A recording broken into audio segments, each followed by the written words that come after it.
Yo, assalamualaikum warahmatullahi wabarakatuh. Selamat sore buat teman-teman semuanya. Dan kali ini yang mau kita bahas adalah mengenai diprosesnya ke jalur hukum gara-gara kita tidak sengaja tidak merespon telepon, sengaja tidak merespon WA, dan sengaja juga mengabaikan email yang dikirim oleh debt collector. Dan ini menjadi sumber ketakutan tersendiri dari teman-teman yang baru telat bayar atau tidak mampu bayar pinjol ya. Pastinya Anda akan ketakutan, Anda akan kecemasan, Bang, ini benar apa tidak, Bang?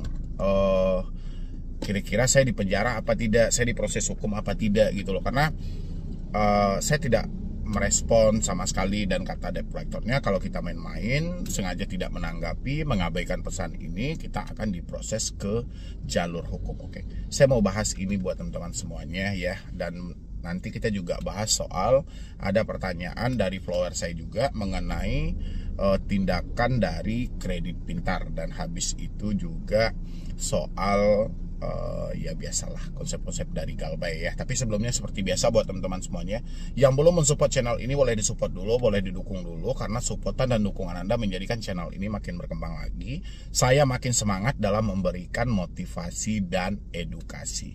Silahkan dulu. Oke, terima kasih buat teman-teman semuanya yang sudah mau mensupport dan mendukung. Ini saya mau bacakan dulu. Ada satu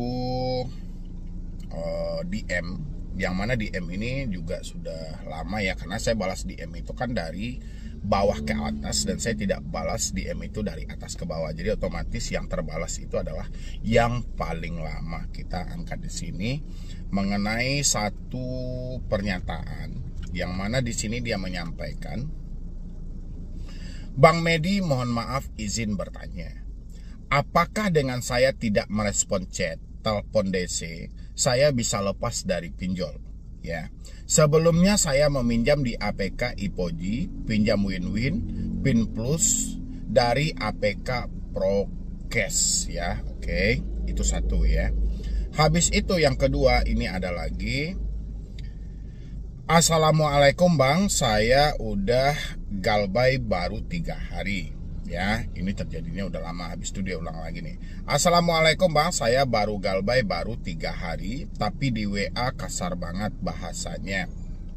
Dan habis itu juga, kalau saya tidak merespon teleponnya, mengabaikan dari chat-chat WhatsApp yang mereka kirim, apakah saya salah?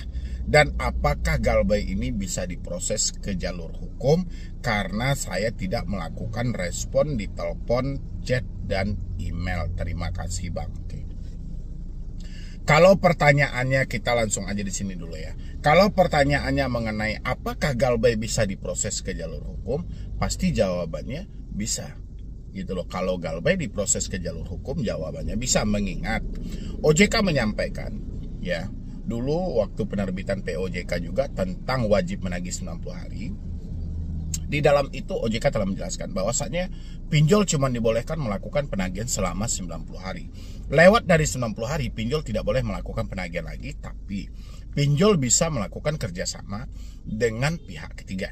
Ya, dan habis itu pinjol juga bisa melakukan atau menunjuk langsung lawyer atau penasihat hukum mereka untuk menjatuhkan keuangan prestasi. Berarti ada dua opsi. Dua opsi yang diperbolehkan oleh OJK. Setelah 90 hari pinjol tidak boleh melakukan penagihan lagi, tapi ada dua opsi ini.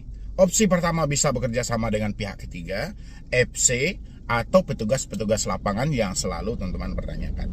Ini opsi pertama. Tapi kapan berlangsungnya? Ya kan? Berlangsungnya terjadinya kerjasama ini adalah setelah 90 hari. Setelah 90 hari Anda Galbay, terhitung sejak jatuh tempo, itu pinjolnya tidak boleh melakukan penagihan lagi. Ya kan? Itu data Anda wajib dilimpahkan ke pihak ketiga. Mana nih pihak ketiga yang bekerja sama, yang bisa menjalin kerjasama dengan pinjol itu, tapi dengan catatan pihak ketiga ini harus terverifikasi, harus ada izinnya, harus legal dari otoritas jasa keuangan. Ini adalah syaratnya.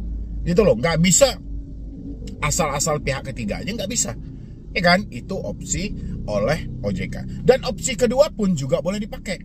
Ya kan? Kalau misalnya pinjol tidak mau bekerja sama dengan pihak ketiga, pinjol bisa bekerja sama dengan lawyer atau penasihat hukum. ya kan, untuk menjatuhkan ke Wan Prestasi, mengingat mereka telat bayarnya sudah lebih dari 90 hari. Ya kan, yang terjadi apa gitu loh. Kan saya selalu bilang juga buat teman-teman semuanya, pinjol tidak mau ribet. Pinjol tidak mau mengambil opsi yang kedua, pinjol lebih mengambil opsi yang pertama. Kenapa pinjol tidak mau mengambil opsi yang kedua? Pertama, lama waktu yang dipergunakan. Ya, untuk menjatuhkan orang ke Wan Prestasi atau memproses orang ke sidang perdata atas dasar ketidakmampuan dia membayar hutang, ini waktunya sangat lama ini. Ya, di samping waktunya yang sangat lama, biaya pendaftarannya juga cukup mahal. Dan habis itu biaya sepanjang persidangan juga akan mahal banget gitu loh. Ya kan? Biaya yang dikeluarkan cukup mahal. Dan hasil keputusannya tadi tidak memuaskan oleh pinjol. Karena pinjol ini tujuannya bukan mengikuti prosedur yang ada. Kalau seandainya Anda dijatuhkan ke Wan Prestasi atau diproses ke jalur hukum, otomatis pihak pinjol yang menjadi penggugat harus mengikuti aturan tata cara dari pengadilan tersebut. Pinjol tidak mau mengikuti tata cara itu. Ya, mengikuti proses demi proses mereka nggak mau. Bahkan untuk melakukan gugatan sederhana terhadap diri teman-teman aja, itu dia masih mikir-mikir. Ya kan? Makanya pinjol mengambillah opsi yang pertama, bekerja sama dengan pihak ketiga atau FC lapangan, petugas lapangan itu kan. Kenapa dia mengambil opsi ini? Pertama, waktu yang dipergunakan sangat singkat, biayanya sangat murah, dan pinjol bisa merequest sesuka hati mereka. Itu, jadi kalau teman-teman masih bertanya soal, Bang, setelah 90 hari pinjol kan tidak boleh melakukan penagihan lagi. Memang benar, pinjol tidak boleh melakukan penagihan lagi setelah 90 hari. Tapi pinjol bisa menjalin kerjasama dengan pihak ketiga, ya kan? Bahkan sampai dengan lawyer atau penasihat hukum gitu loh. Itu tertuang dalam POJK.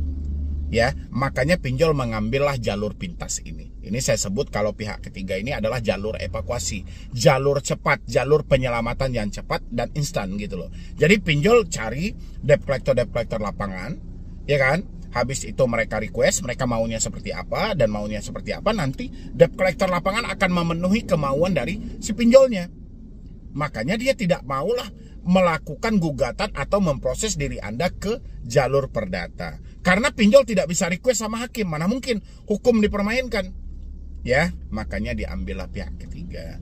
Itulah yang saat ini sedang berhadapan dengan teman-teman semuanya. Dan habis itu buat teman-teman juga, terkadang ya kan, Anda belum lagi melampaui 90 hari, tapi Anda terkadang kan sudah ketakutan tuh. Sebenarnya pihak ketiga itu mulai melakukan penagihan itu setelah 90 hari. Jadi kalau Anda misalnya masih di bawah 90 hari, itu masih debt collector internal. Ya, debt collector dari pinjolnya. Memang ada juga yang petugas lapangannya. Gitu loh. Jadi data Anda itu belum dilimpahkan sampai ke pihak ketiga. Tapi terlepas dari hal itu, mau pihak ketiga, mau pihak pertama, mau pihak kedua, mau pihak apapun, tetap aja konsepnya melakukan penagihan. Ya, kalau ada uang bayar, kalau tidak ada uang ya udah persetan dengan hal itu gitu ya. Habis itu baru kita masuk ke soal tidak merespon chat tadi, tidak merespon chat, tidak merespon telepon, tidak merespon email. Oke. Mungkin sejenak debt collector sangat kesal ya, karena tujuan debt collector adalah ingin melihat hasil. Ketika dia melakukan chat terhadap diri Anda, dia ingin melihat hasil gitu loh. Hasil yang ingin dia lihat itu adalah apakah orang ini ketakutan, apakah orang ini kecemasan. Ternyata orang ini tidak merespon sama sekali, berarti dia kesal tersendiri dong. Karena kan saya selalu sampaikan, tingkat keberhasilan pinjol itu atau tingkat keberhasilan debt collector itu di step awal adalah memberikan Anda ketakutan. Begitu Anda ketakutan, debt collector itu berhasil. Ya, sudah dimasukkan ke dalam kategori berhasil. Karena kalau Anda sudah ketakutan, mereka bisa mengkontrol Anda dari jarak jauh, ya kan? Untuk mengarahkan Anda ke gali lubang tutup lubang, mengarahkan Anda untuk ke jual-jual aset yang ada, mengarahkan Anda ke cari-cari talang-talangan dana entah di mana itu gitu loh ya. Tapi hal itu tidak terjadi karena Anda mengabaikan. Jadi timbullah kekesalan dari si debt collectornya. Debt collector akhirnya menambahlah bahasa mereka.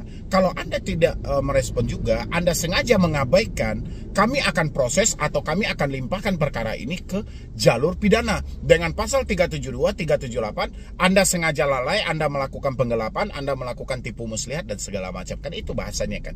Padahal teman-teman gak usah khawatir juga. Kita itu mempunyai alasan tersendiri. Kenapa kita tidak merespon telepon? Kenapa kita tidak merespon WhatsApp? Kenapa kita mengabaikan email? Selama ini kita sudah berusaha untuk berkomunikasi sehebat mungkin dengan debt collector, tapi yang terjadi apa? Kegagalan dalam hal itu. Bukan solusi yang kita dapat, tapi caci maki yang kita terima.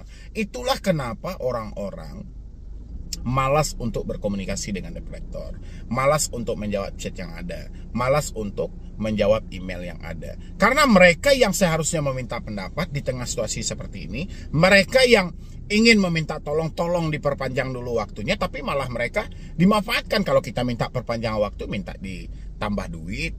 Kalau kita mau mohon maaf, malah ditekan-tekan gitu loh. Itulah yang memicu kenapa orang-orang mengabaikan telepon, mengabaikan WhatsApp, dan mengabaikan email. Apakah ini salah bang? Nggak ada yang salah.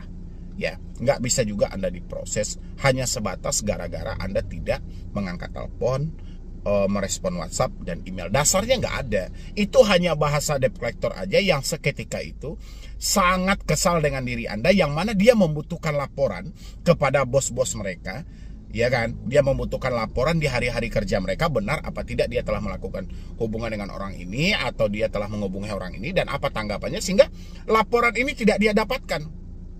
Itulah yang menimbulkan kekesalan dari si debt collector. Dan habis itu, debt collector ini baru bisa melanjutkan untuk opsi penagihan itu adalah kalau melihat si debiturnya ketakutan. Tapi ketika debiturnya mengabaikan hal ini, berarti tidak menunjukkan ketakutan sama sekali. Ini kekhawatiran yang paling dalam debt collectornya. Besar kemungkinan dia akan dikategorikan gagal dalam melakukan penagihan. Itu aja sih sebenarnya gitu loh. Jadi nggak ada hubungannya soal Anda tidak merespon telepon, soal Anda tidak merespon chat, atau Anda tidak merespon email, itu bisa diproses ke jalur hukum, nggak ada hubungannya ya. Dan habis itu kita masuk lagi ke pertanyaan dari yang satu lagi. Apakah dengan saya tidak merespon chat dan telepon, saya bisa lepas dari pinjol? Kalau untuk lepas dari pinjol itu tidak akan mungkin. Ya kan? Kalau hanya sebatas tidak merespon telepon. Tapi kalau mau lepas dari pinjol itu ya kita harus paksa diri kita untuk keluar dari semua itu. Karena kalau telepon kita masih aktif, WA kita masih aktif, besar kemungkinan sesekali kita pasti akan menengok juga. Tapi kalau kita mau lepas dari pinjol, kita harus paksa diri kita ganti nomor, hapus WA, dan reset HP ke setelan pabrik. Apakah ini melunasi hutang yang ada di pinjol? Tidak. Ya, tapi ini lebih ke membatasi diri kita supaya jangan sampai gali lubang tutup lubang, dan jangan sampai kita termakan omongan debt collector sehingga memicu kita untuk gali lubang tutup lubang. Itu aja sih yang paling terpenting. Dan habis itu sebelumnya saya meminjam di APK Ipoji, pinjam Wiwin di Plus. Oke, nggak ada masalah itu ya. Baru kita masuk lagi ke sini. Assalamualaikum bang. Baru galbay, tapi saya di WA kasar banget bahasanya dari Kredit Pintar. Itu solusinya gimana bang? Oke, dari Mbak A yang bertanya sama saya butuh dulu buktinya. Yang mana bahasa kasar itu menyebutkan nama aplikasi dari Kredit Pintar. Karena kebanyakan gini, mereka bisa mengucapkan kata-kata kasar, tapi mereka tidak menyebutkan nama aplikasi gitu loh. Ya, jadi saya pengen lihat dulu buktinya, apakah benar itu ada menyebutkan nama Kredit Pintarnya atau gimana. Kalau memang iya dia menyebutkan nama dari Kredit Pintar, mbaknya bisa menghentikan semua pembayaran yang ada. Tapi kirim dulu ya bukti chatnya sama saya, biar saya bisa pelajari. Oke, mungkin dari saya cuma itu aja dulu. Intinya buat teman-teman semuanya tidak ada yang perlu dikhawatirkan, tidak ada yang perlu dicemaskan. Yang jelas tidak ada proses-proses hukum, tidak ada penjara-penjaraan, tidak ada yang namanya pidana-pidanaan kalau Anda tidak mengangkat telepon, merespon WhatsApp, merespon email ya. Insya Allah semuanya akan baik-baik saja kapan perlu. Jangankan tidak merespon, mengganti nomor aja itu nggak ada masalah. Oke, jadi sekian dulu dari saya, Medi Broni. Wassalam.